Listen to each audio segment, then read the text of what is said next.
The programs that have been discussed over the last couple of days in the press are secret in the sense that they're classified, but they're not secret in the sense that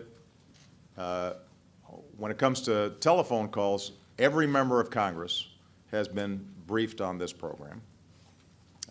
With respect to all these programs, the relevant intelligence committees are fully briefed on these programs.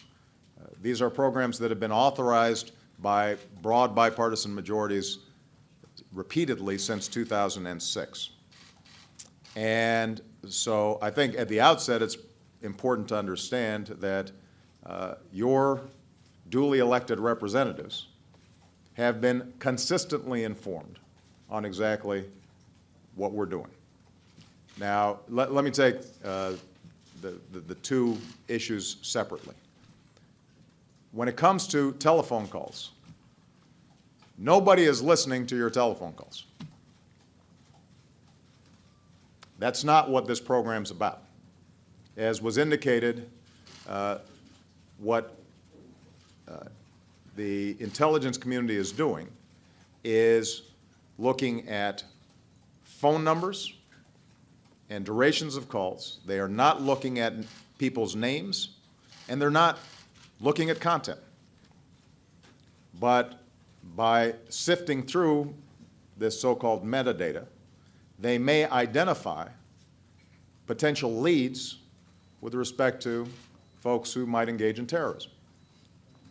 If these folks, if the intelligence community then actually wants to listen to a phone call, they've got to go back to a federal judge, just like they would in a criminal investigation.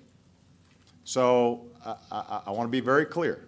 Some of the hype that we've been hearing over the last day or so, nobody's listening to the content of people's phone calls.